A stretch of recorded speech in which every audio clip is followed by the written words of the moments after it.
Hello, ladies and gentlemen.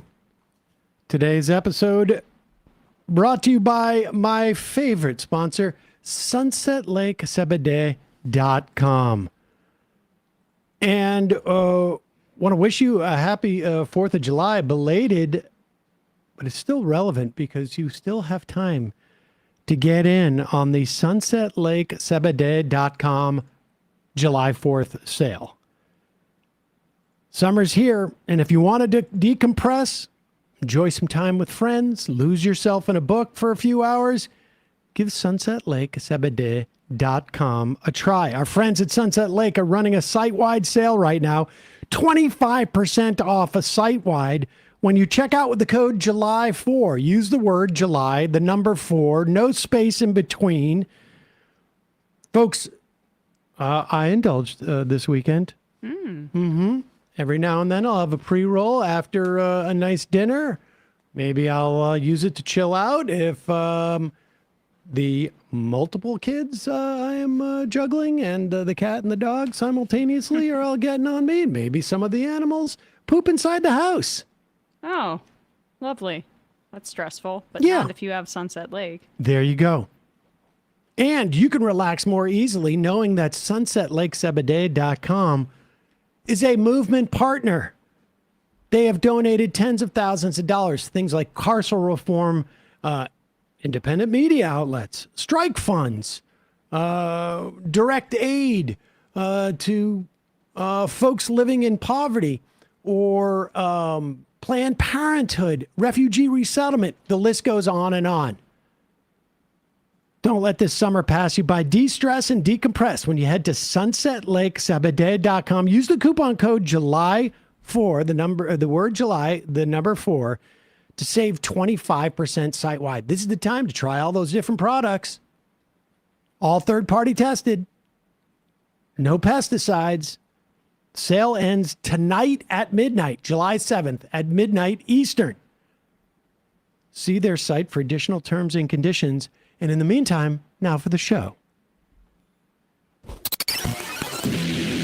Majority Report with Sam Seder. The destiny of America is always safer in the hands of the people than in the conference rooms of any elite. Sam Seder. They are unanimous in their hate for me, and I welcome their hatred. We must guard against the acquisition of unwarranted influence, whether sought or unsought, by the military-industrial complex. The Majority Report with Sam Seder. And I get the feeling you've been cheated.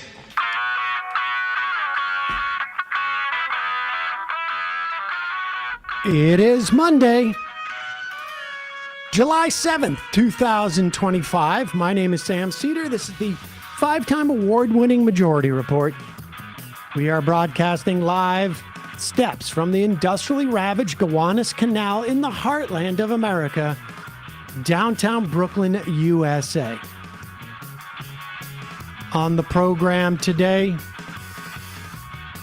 in the wake of the Republican reconciliation package that passed last Thursday, a preview of the disaster that is to come.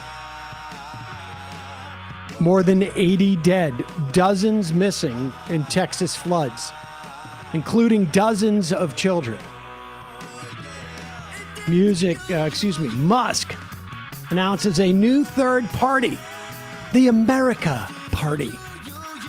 Or was it American Party? Whichever the one was not the racist party from the 1950s, they've decided. Meanwhile, Tesla stocks slide. Pam Bondi reverses. Turns out there's no Epstein list, no suicide, nothing to see there. Oh, case closed.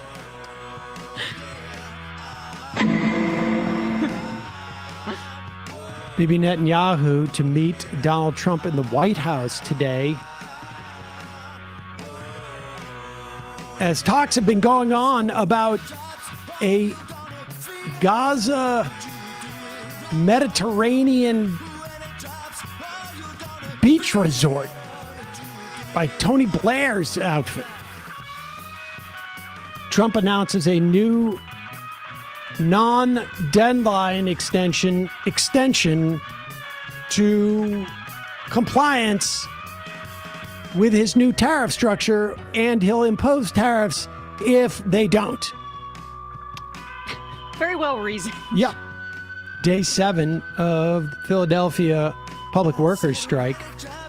New York Times cites a race essentialist in its misfired hit piece on Zohran Mamdani.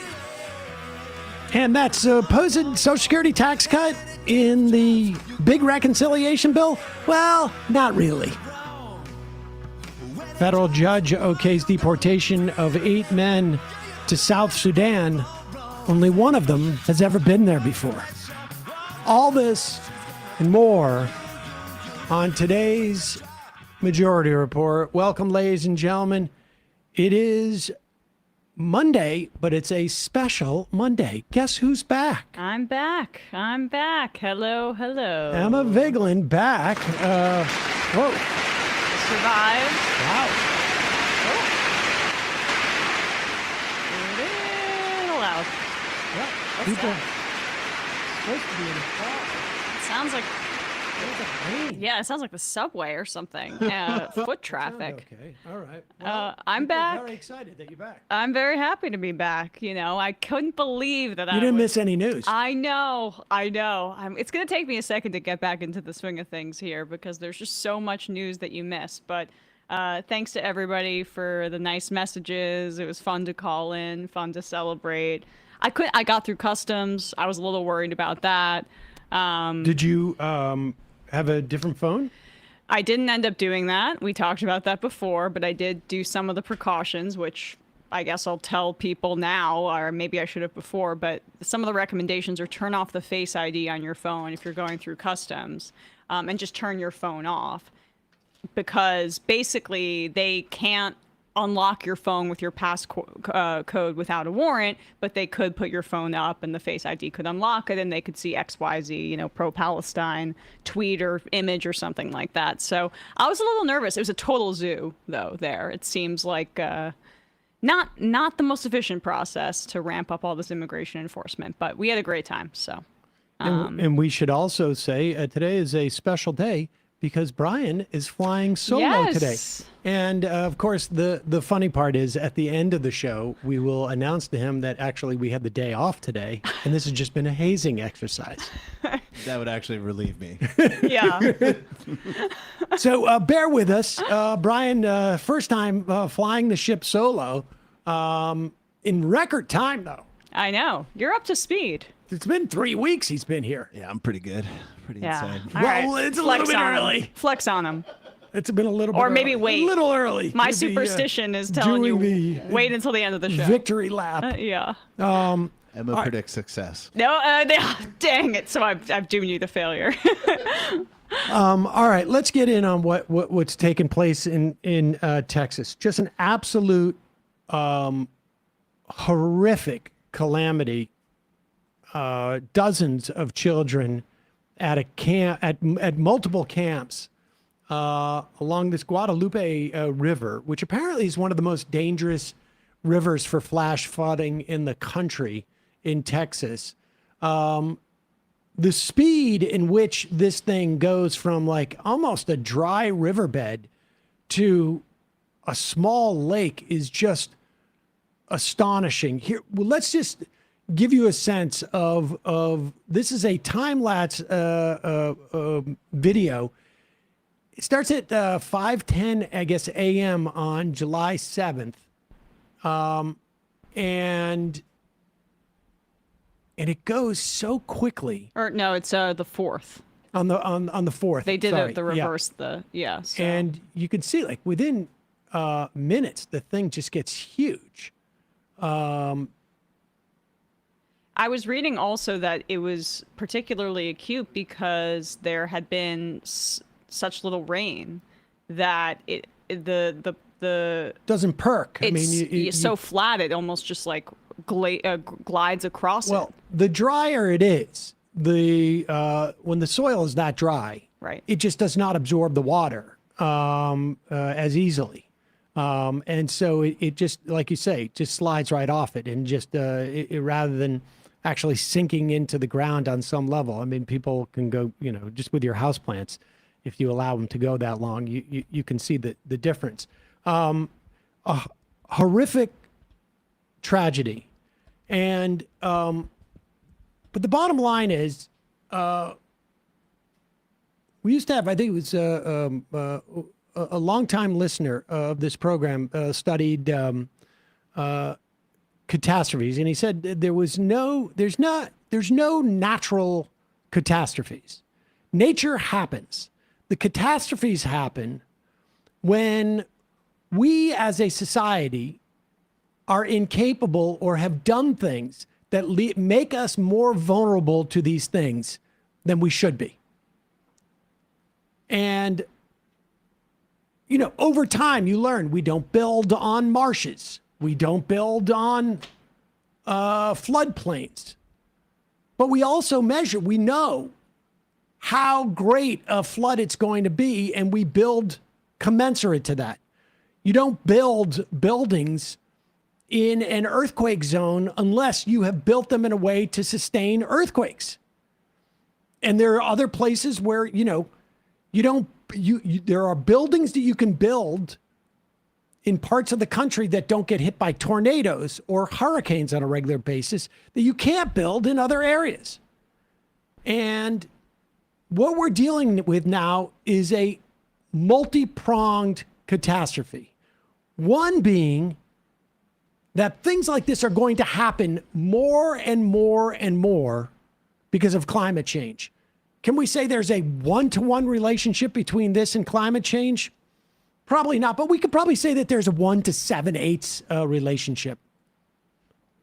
Because the odds of these 1 in 1,000, 1 in 100 year weather events begin to happen more and more and more, and don't become 1 in 100 years or 1 in 1,000 years. They end up becoming 1 in 50 years, 1 in 25 years, 1 in 15 years, et cetera, et cetera. We heard this about the Los Angeles fires. Yep. Oh gosh, this is once in a century, and that's clearly not the case. Yeah, it's flooding here, but of course we're going to have increased intensity of wildfires and more flooding, and hurricane season hasn't even hit. And the other aspect of that is the level of preparedness that we have for these things. And to be clear, I've talked about this dynamic. 80% of healthcare costs are borne out by 20% of the people. There's also a dynamic where if you're going to protect 80 people from dying in Texas, you're not going to be able to pick and choose where around the country those 80 people might be vulnerable. Oh, it's Texas. It's on this river. Oh, it's in Kansas on this tornado alley. It's going to be inefficient to protect people because you're going to be paying essentially like insurance. You're going to be paying to avoid the worst case scenario, and it very well may not happen in that one area in which you're paying for it. And the only way that you know is if you're paying for all the areas. Here are the local officials speaking about why campsites were not evacuated. Now, again, this happened very quick, but listen to this. So we can recover those funds. So yes, it is a full operation. Mr. Rice, One more question. Yeah, well, one of the questions that still hasn't been answered 3 days into this is despite TDEM's warning on July 2nd and July 3rd that something like this could have happened, that the threat existed, why that information didn't get down to the camps and why they weren't evacuated. Can you answer that now? That is a great question, but again, we want to make sure that we continue to focus. We still have 11 missing children that we want to get reunited with our families. Until we can get reunited with our families. But was that a breakdown of communication? We are not going to stop until we do. So, but sir, there are a lot of families who... Sir, was any emergency alert given out on the 4th, that morning of? Did anyone... Sir, there are families who deserve better than that.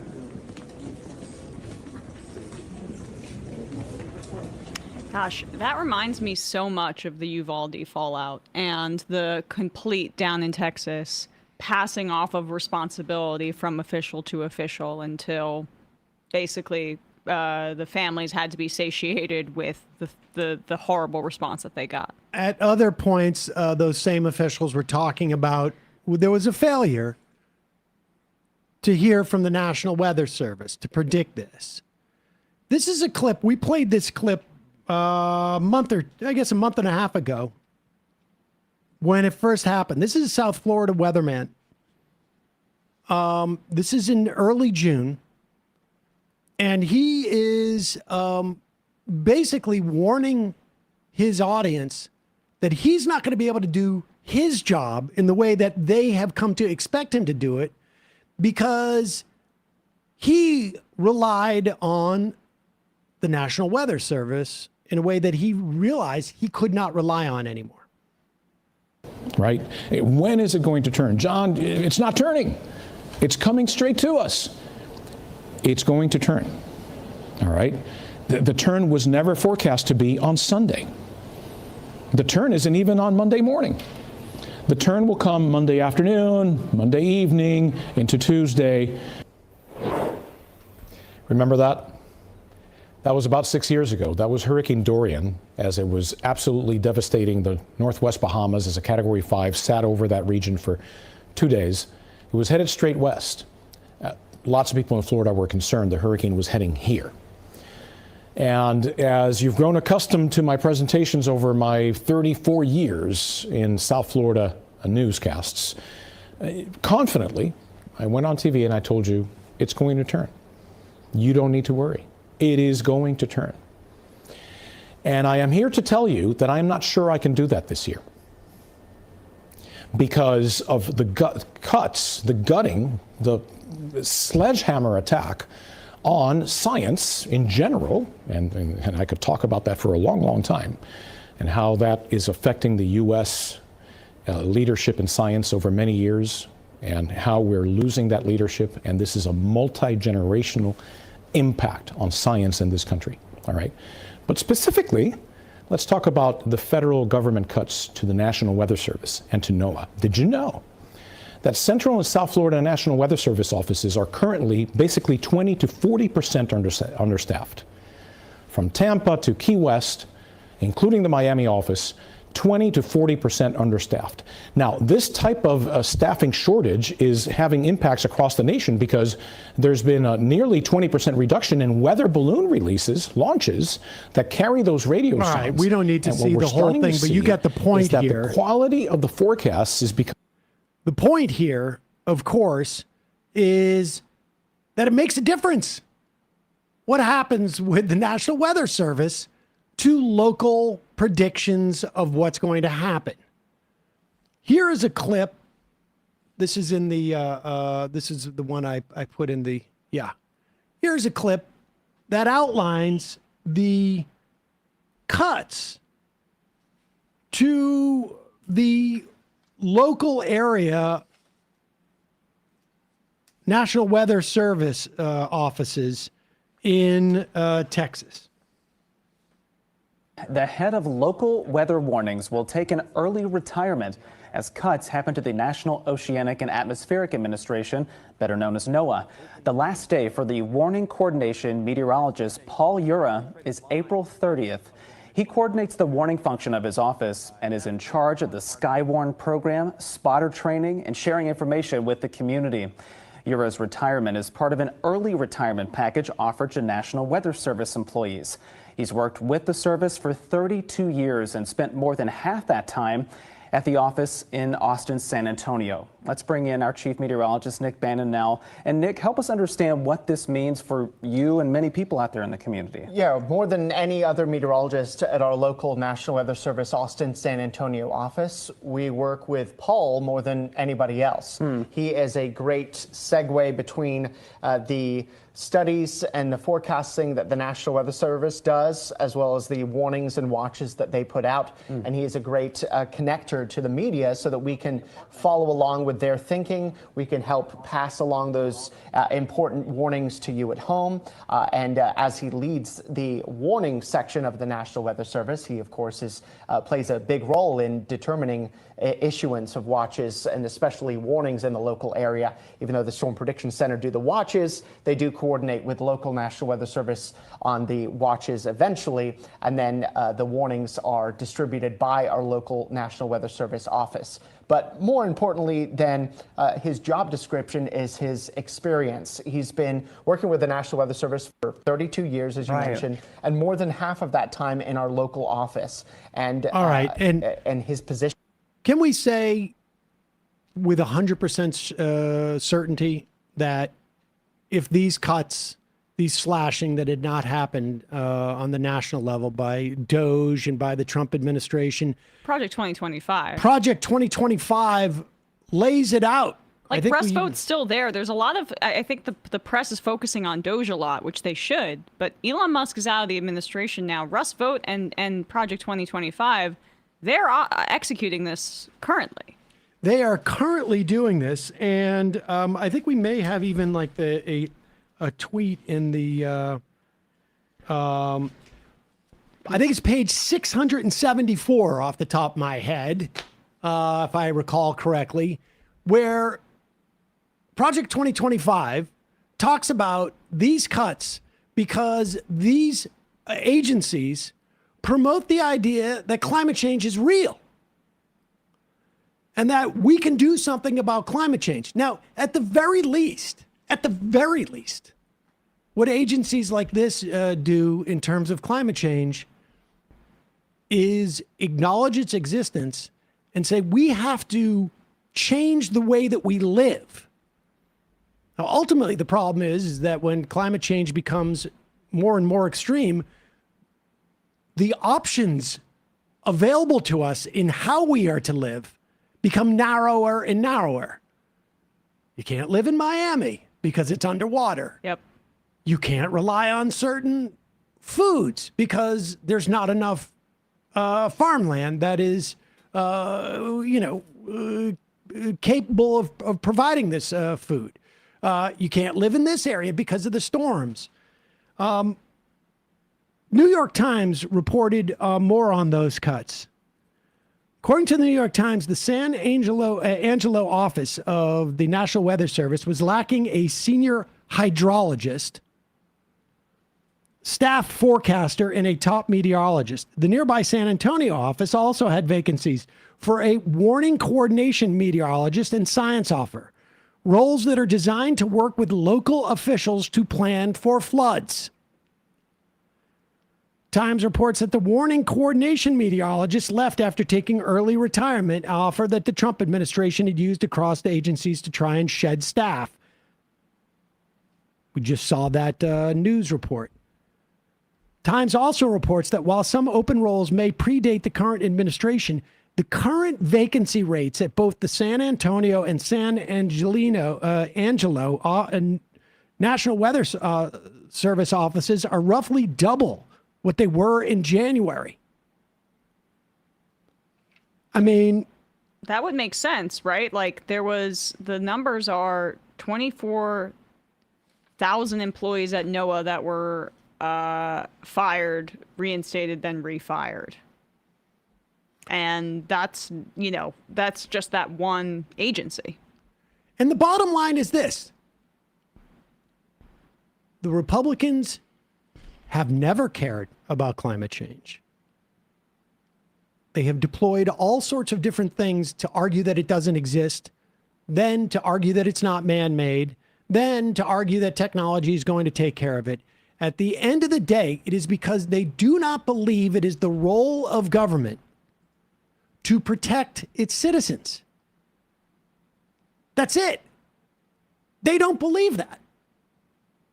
It's inefficient because, yes, of course it's inefficient. We don't know where the next flash flood is, which is why you need forecasters and warning systems in areas where you may never use them. We haven't used this warning system in 50 years. What's the point of it? I mean, this is fundamentally the ideology that they have. And you can see it across the board. That is how they can go and kick millions of people off of Medicaid. There's gonna be $500 million worth of, $500 billion worth of cuts to Medicare over the course of the next 10 years. This is how they can kick millions of people off of food assistance. It's because they fundamentally do not believe that it is the role of government to protect its citizenry. Period. End of story. They just don't believe that's the function of government. What they think the function of government is to have a massive military that puts money into their benefactors' pockets, and to have any other government expenditure that puts money into their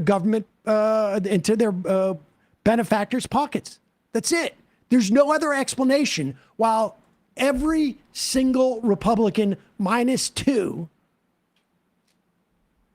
Massey, who has a libertarian ideology about, he thinks it should be even less, that government should take care of people, and Fitzpatrick, who's in a purple district in Pennsylvania, and if his vote was needed, I guarantee you he would have voted for it. This is the dynamic. There is no question about this. They're going to hopes and prayers. Sorry about your kids. It was the same thing with COVID. Same thing with Medicare. Same thing with Medicaid. Same thing with SNAP. Same thing with college loans. It just goes on and on and on. That's it. Trump said they're going to get rid of FEMA by the end of the year. States can take care of it. They don't have the ability to tax. They don't have the ability to deficit spend. That's it. All right, we'll go through more aspects of that bill in just a second. Couple of words from our sponsors today. It is extremely hot in New York City again. Yep. I do not sleep comfortably in the heat. However, one thing that has made it much easier for me is my Cozy Earth sheets. For a long time, I was using just normal cotton sheets. Huh. And amateur hour. Well, I like the feel of them, but the problem is that when it's hot out, and I don't know if it's because of my mattress or what, but the heat gets absorbed. And then all of a sudden it's like, I actually remember, I think a key moment for me was when I had the air conditioning on. It was a couple of years ago, and I realized I'm still sweating. Right. Well, you're not alone. I mean, it seems like other people have this problem too. It's true. And I will tell you right now, that's why you need Cozy Earth sheets. Cozy Earth's bamboo sheets are temperature regulating. They are guaranteed to give you a comfortable night's sleep. They naturally wick away heat and moisture from your body, helping you sleep several degrees cooler. And here's the thing. You don't have to take my word for it. They have a 100-night sleep trial. Try them during the hottest nights of the year. That would be now and what feels like for the next 3 months. And if you're not in love, return them hassle-free. Trust me, however, you will not want to. The 10-year warranty on all bedding products is yours for the next, whatever it is, 9 years and 265 days after that. I want to thank Cozy Earth for sponsoring this episode and making it possible for me to sleep, and when my AC works, not to sleep sweating. Get ready for Cozy Days. Don't miss your chance to score Cozy Earth's biggest discount of the year. From July 11th to 13th, head to CozyEarth.com. Use the code Majority Report. Get up to 45% off their best-selling temperature-regulating sheets, apparel, and more. Don't forget, this deal ends July 13th. For better sleep and a cooler summer, what's stopping you? Sleep cooler, cooler, lounge lighter, stay cozy at Cozy Earth. I would also say check out their hoodies. Pretty awesome. We will put the link in the description or I should say in the podcast and YouTube description. That's from July 11th to 13th, 45% off with the code Majority Report. I think it might be time for me to get a second pair of sheets. Also, this one is a longtime sponsor of the program. It changed my life in many respects. A bidet is a one-time purchase that honestly will change your sense of how you're indulging yourself for the rest of your life. I did just get back from Europe. Yeah? It's in every hotel room. Yep. And even in some public restrooms. And you go, this is why this is just a better place to live. It is, how has this country not advanced and caught up with the rest of the world? I want to thank Tushy for sponsoring this episode and for changing the way I approach going to the bathroom. And the thing I love about Tushy, and I've gone through a couple of different versions now because I keep trying their different ones. I've had the Tushy 1, then the 3, and the Wave now. I love them all. And they also now have, and the ones I've used have been no electricity because I don't have any electricity near my toilet. But they now have a wide range of Hello Tushies. There's a bidet for every biohacking personality type. They have the Cloud Plus, which automatically deodorizes the air when you sit down. I think my family might appreciate that. And Aura, which automatically opens the seat when you enter the bathroom. Installation is simple. It takes about 10 minutes to complete. Literally anyone can do it.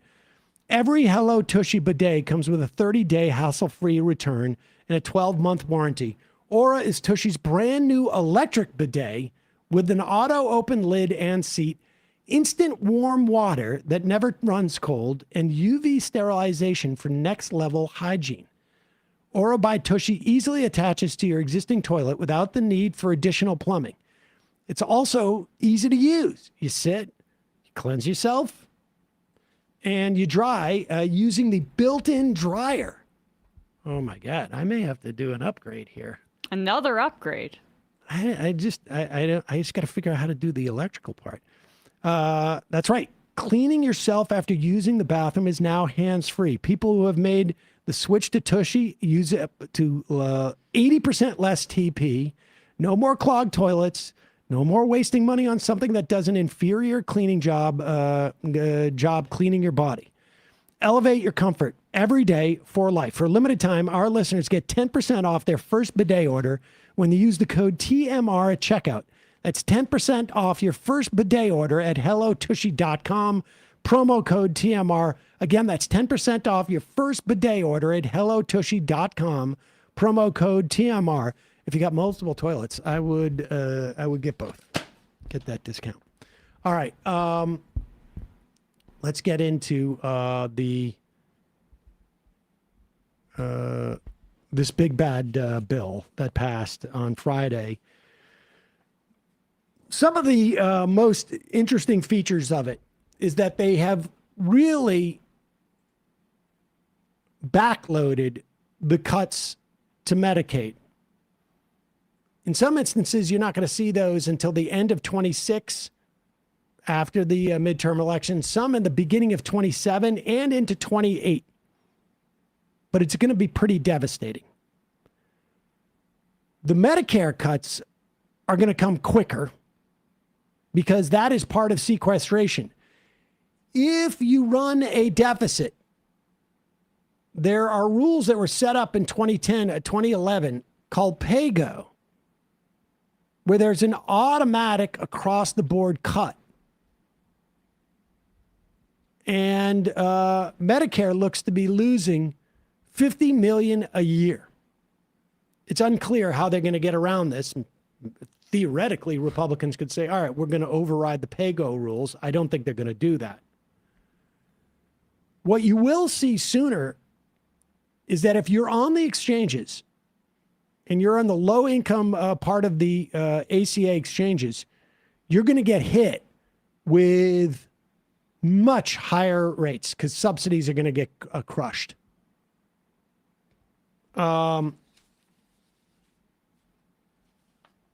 Let's get into some of the specifics. One of the things that people were talking about is people who are on Social Security got an interesting letter the other day. Yeah, an email. We heard from maybe half a dozen to a dozen of our listeners sent me this, but I also saw it from other folks. Social Security sent out an email. Social Security applauds passage of legislation providing historic tax relief for seniors. Social Security Administration celebrating the passage of the One Big Beautiful Bill. First of all, I don't know if this violates the Hatch Act. It sure feels like it. Yeah. But it's not even the One Big Beautiful Bill. Yeah, they messed it up. Chuck Schumer had the name. That was his big accomplishment. But also, like, they're messing up the acronym because this was supposed to be, making a joke out of Build Back Better. Yeah. A landmark piece of legislation that delivers long-awaited tax relief to millions of older Americans. The bill ensures that nearly 90% of Social Security beneficiaries will no longer pay federal income taxes on their benefits, providing meaningful and immediate relief to seniors who have spent a lifetime contributing to our nation's economy. Just scroll up for me, Brian, so I can read it a little more. Okay, that's it. Now, here's the thing. It's lying, or I should say it's misleading, because the number of people who pay, of Social Security beneficiaries who pay taxes, they're not getting it. They're not getting relief because, first of all, the relief has nothing to do whether you're on Social Security. It has to do with your age. Now, it just so happens that everybody over the age of 65 gets Social Security, or the vast majority.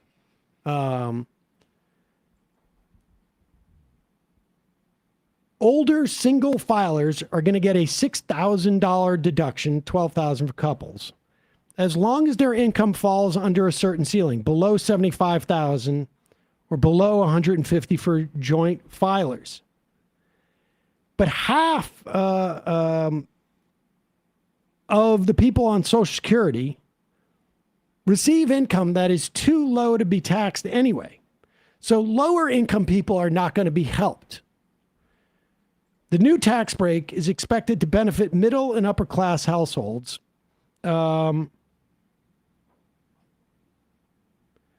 Recipients who receive less than $63,000 in over the age of 65 owe an average of 1% of their Social Security benefits and taxes.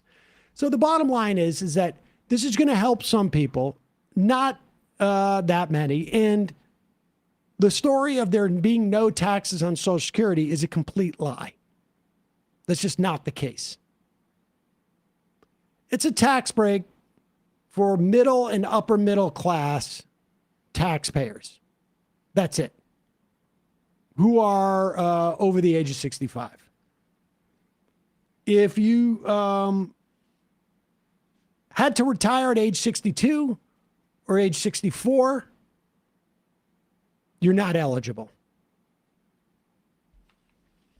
And so it's not quite the benefit that people say. Less than half of adults over the age of 65 who earn between $50,000 and $200,000 will get some benefit from the new deduction. So you'll still be paying taxes. You will get a tax break. 64% of beneficiaries did not owe taxes on their Social Security benefit. It will add about 24% of people onto that, up to 88%. So that's where they get that number. They're helping 1/4 of seniors on Social Security pay a little bit less in taxes, which is not nothing, but it's not what they talk about.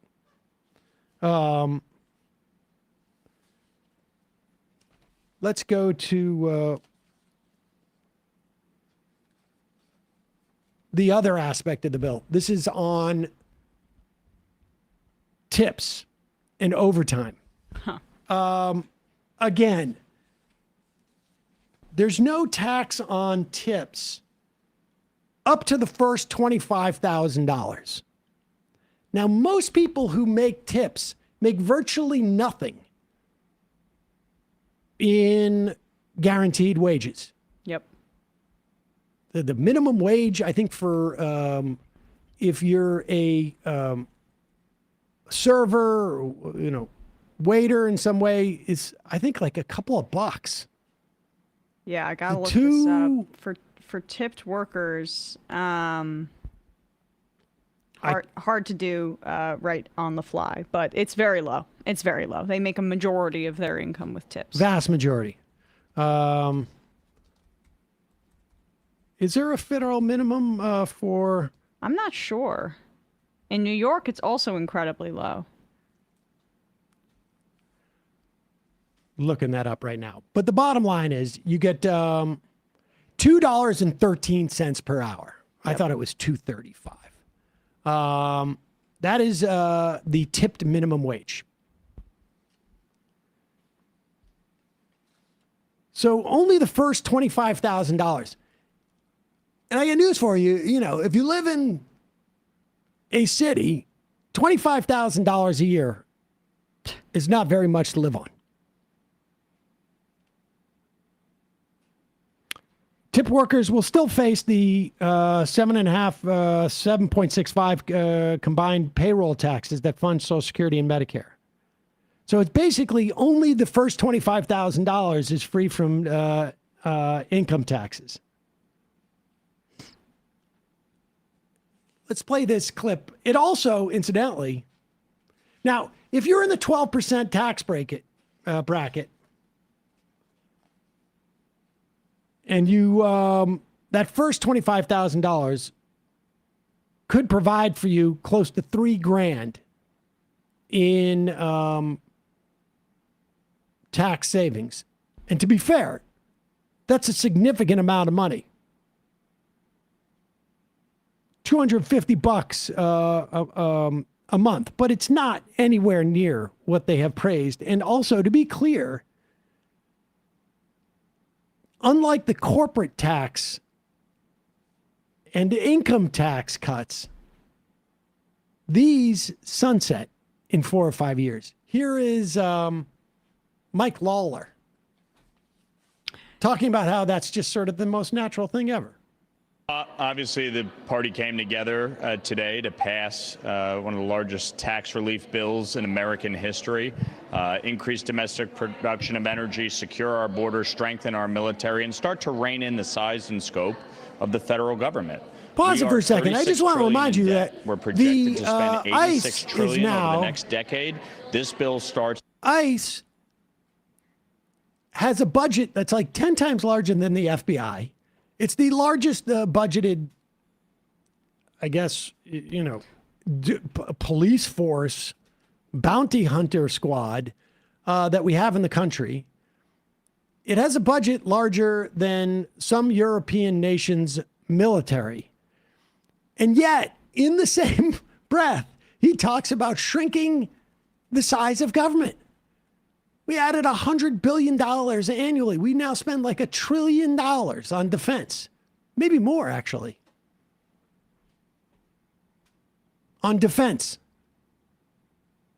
Hundreds of billions on ICE. And he's talking about shrinking government. Go ahead. Trillion in debt. We're projected to spend $86 trillion over the next decade. This bill starts to make significant savings across the entirety of the federal government so that we can actually reduce spending and bring down the cost of living for Americans. This is a big win for Americans across the country. You look at the tax provisions, the doubling of the standard deduction, the enhanced child tax credit, no tax on tips, no tax on overtime. You see those will expire in 2028, correct? Those provisions specifically sure, on within the tax code, but that's normal. The tax code has always had expiration dates on many provisions. We come back and keep working towards it. That's but normal. The objective here That's is normal. to provide real and immediate.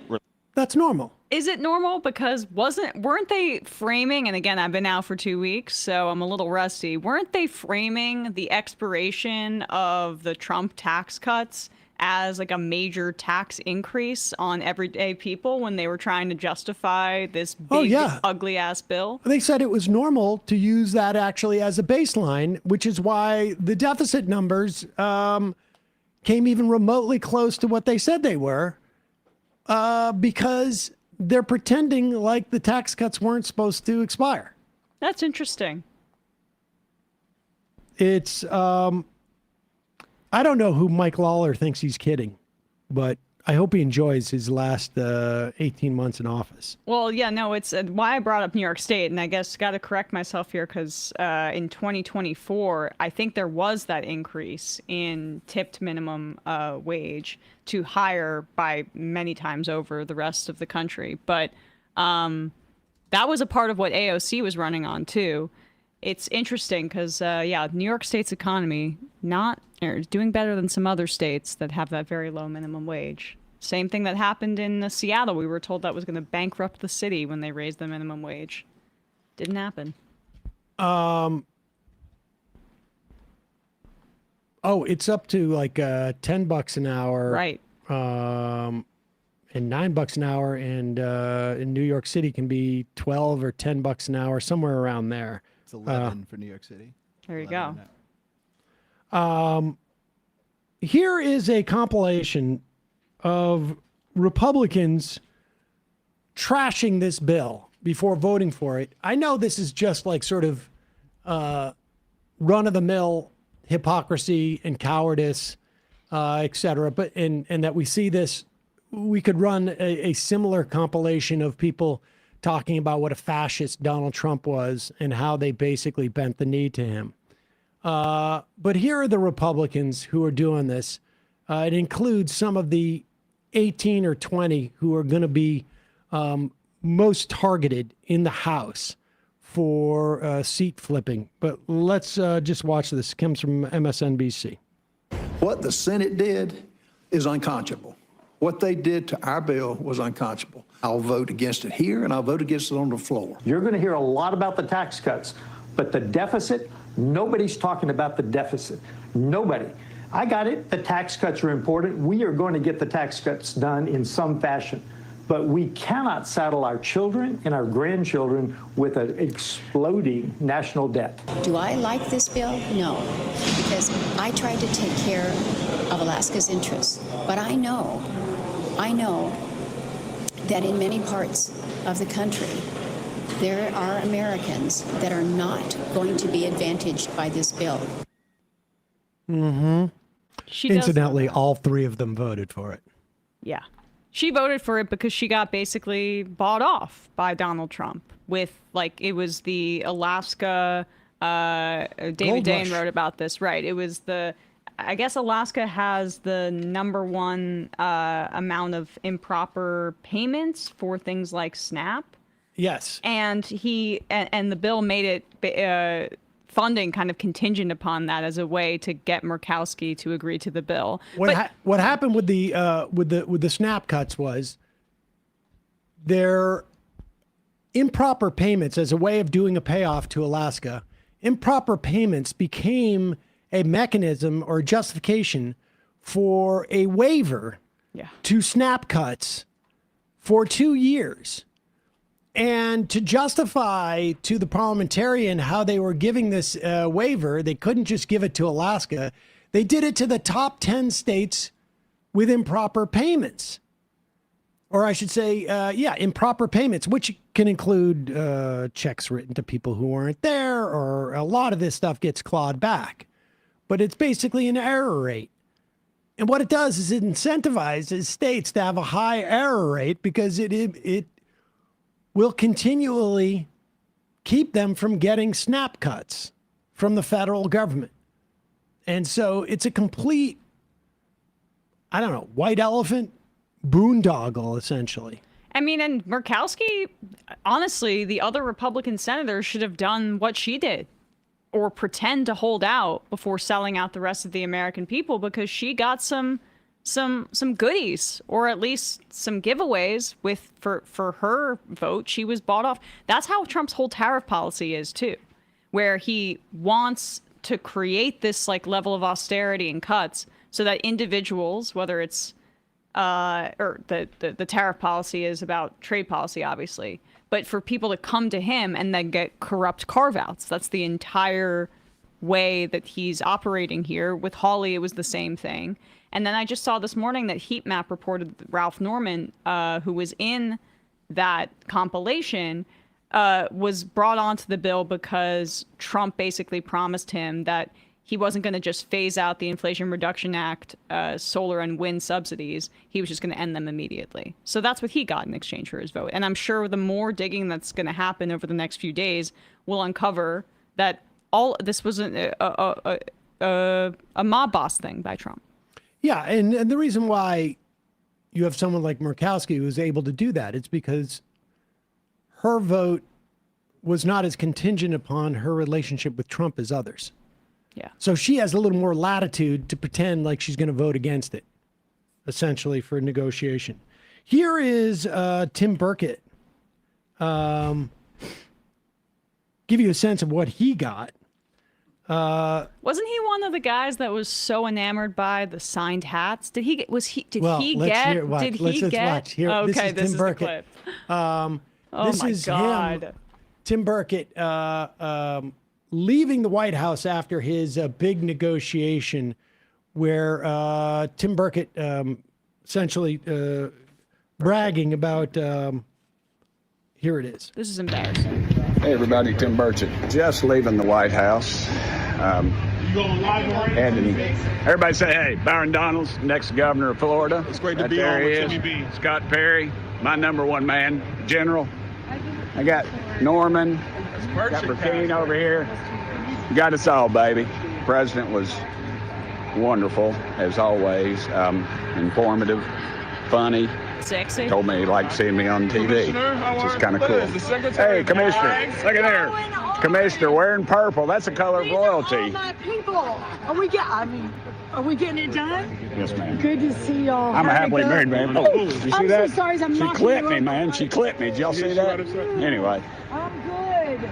Big day today, folks. Hopefully we get this thing worked out. All right, I'm going to fast forward to the very end. Yeah, we'll see what the payoff. What did he get from Trump? And thank y'all so much for sending me here. I'm incredibly humbled. What he signed for you? Yeah, he signed a bunch of stuff. It's cool. Anyway, thank y'all for sending me here. Oh, I got a bunch of souvenirs. Thank y'all for sending me here so I could have this experience. That's all that matters. Let me see what I got to do to get these signed souvenirs. Let's play number 11, where Tim Burchett, just a couple of days later, like some of the deep information he got in these negotiations, which allowed him to vote for this bill. Here's one of them right now.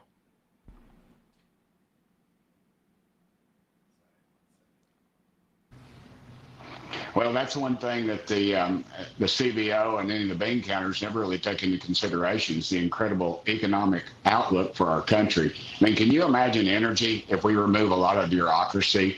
Our nuclear facilities take 8 to 10, maybe 15 years to get online. You've got a new man at the EPA that's turning them over pretty quick, and people are talking about coal again, which I think is great.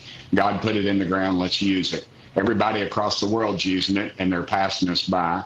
And the president wants to get out of bed with stuff that doesn't matter, like solar and wind. You know, we haven't had a major discovery in solar in over 20 years, and wind is very subjective and it's very expensive. And there's a reason, as President Trump told me, I believe it was Thursday, that you know there's no windmills in China, but 99% of them that are sold are made in China. So I think there's a lot of things in there that are going to happen. And it's going to be great for this country. You're known as.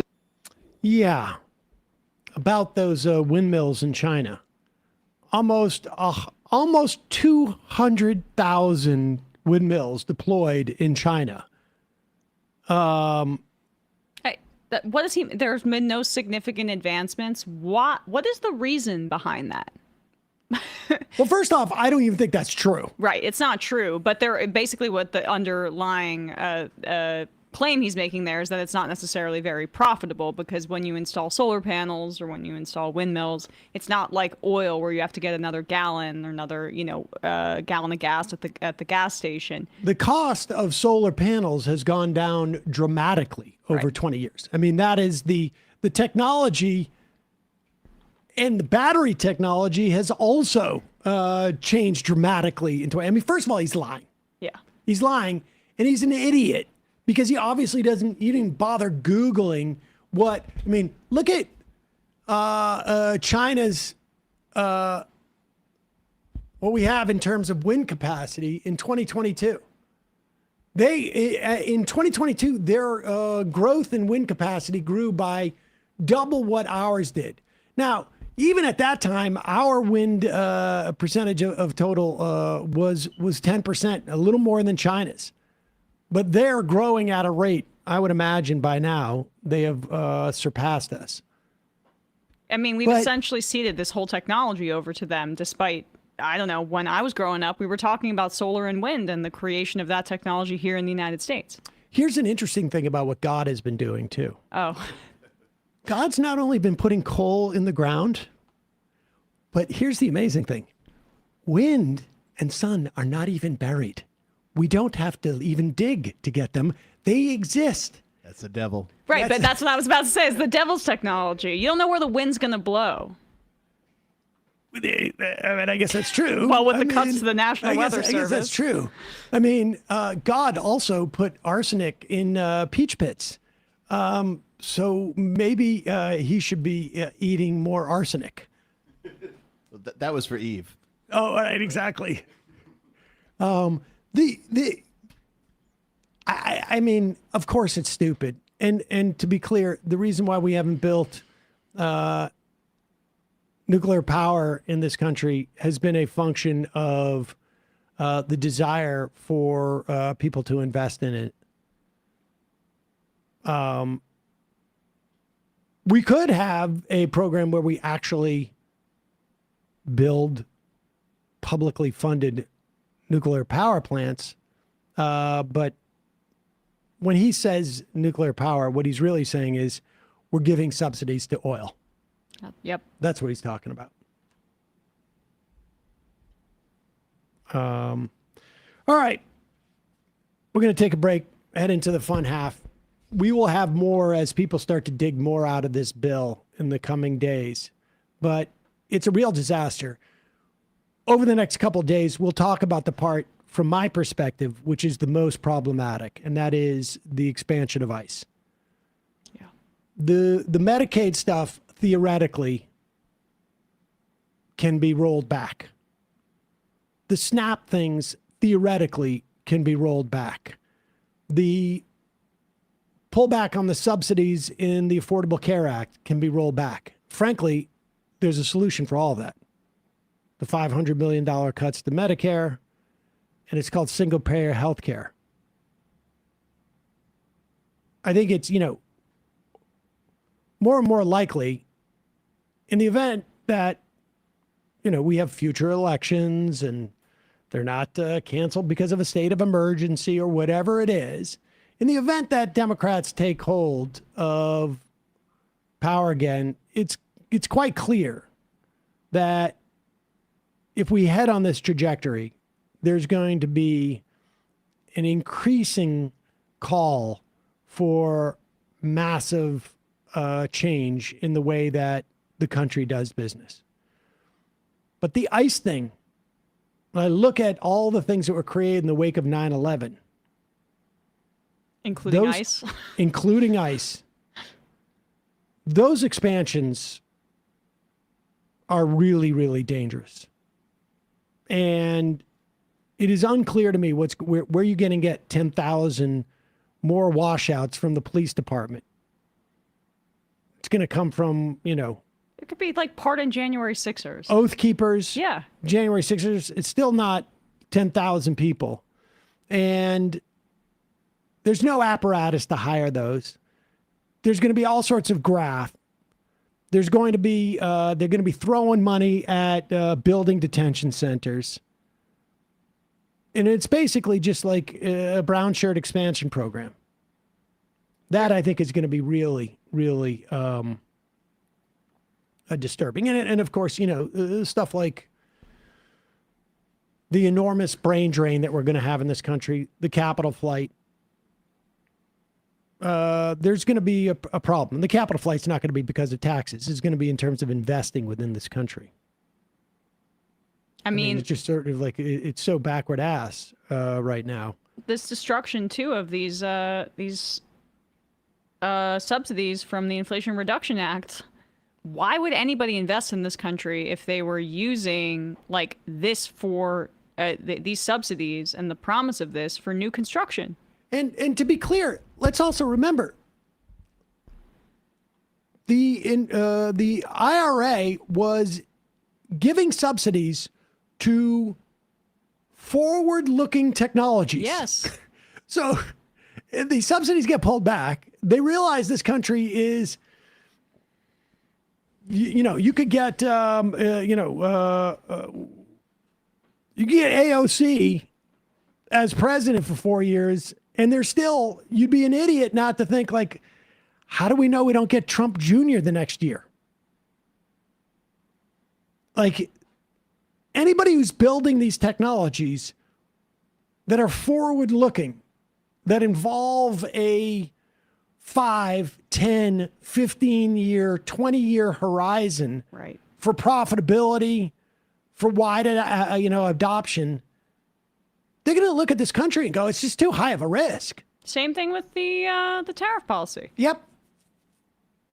Like, we're also going to see, because of immigration and like cities like Las Vegas, I don't know what the projections are going to be for their tourism this year, or how much revenue that they take in, because there's like, I'm hearing anecdotes already of tourism being down in New York City. Why would you come to this country if you think that, like, because you tweeted out Free Palestine one time, you could get detained at the border and sent to a concentration camp? I got a text from a friend. Thought you might be interested in this story. Her son has a friend of a friend that was denied an entry visa to the U.S. from Norway after she allowed her social media to be searched. She had reposted anti-Trump and pro-Palestine TikToks. That's not shocking. Not shocking at all. This is the Free Speech Administration, right? Oh, the good news is the tax on silencers was abolished. That's amazing. So also huge tax break for those of you who buy a lot of gun silencers. As a hobby, why else would you do that? Assassin lobby. Yeah. Yes. Oh, cool. All right, we're going to head into the fun half. Just a reminder, it's your support that makes the show possible. You can become a member by going to jointhemajority.report.com. When you do, you not only get the fun half, you also get the free half free of commercials. And like I say, you can IM us in the fun half. Occasionally, we also have other benefits. I don't know what they are. Oh, right now, you know what we're doing? We're cataloging the deep, deep archives. The deep archives from Air America Radio. Wow. Yep. I think we're probably the only show from that network that probably has these things archived. Because the morons who ran the company decided, oh, we should sell the server for $600. Probably cost more to wipe it clean. Also, justcoffee.coop, fair trade coffee, hot chocolate. Use the coupon code majority, get 10% off. Don't forget, we got merch. I got some new hats. I should have taken them out of the box. But I'm they look excited. good. Yep. Powder blue trucker hat. Left Reckoning. Was Matt doing Left Reckoning this week? Do we know? I have no idea. But We'll get an I'll update text on him. that. I'm Matt's sure on vacation. David Griscom will Matt's- do yeah. it regardless. Yes. Yeah, so check out Left Reckoning. You just killed a lot of suspension about Matt's absence. In What do you the mean? Chat by saying he was on vacation. Oh. I was enjoying letting that hang. Oh, that he was suspended? No, there was tension about where Matt is. Oh, No, he well, wasn't suspended. he was suspended. Oh, he was. He was suspended. Yeah. Oh, sorry. What was that for? What did he mess up when? Well, he tweeted something rude to one of the Weinstein brothers 3 or 4 years ago, and I have been very, very behind Very in my busy. disciplinary actions Yes. of our employees. And usually it's easy for me to do the reduction in the commissary privileges, but then I gave him a suspension with pay. That's so very he can nice of learn, you. Learn his lesson. I meant suspense. That kind of suspension exact- in the chat. Oh, suspense. It was suspenseful. What Well, was going on in there? well, he's been suspended. Yeah, there you go. There's your answer. See you in the fun half. 3 months from now, 6 months from now, 9 months from now. And I don't think it's going to be the same as it looks like in 6 months from now. And I don't know if it's necessarily going to be better 6 months from now than it is 3 months from now. But I think around 18 months out, we're going to look back and go like, wow. What? What is that going on? It's nuts. Wait a second. Hold on for a second. The Majority Report. Emma, welcome to the program. Hey. Matt.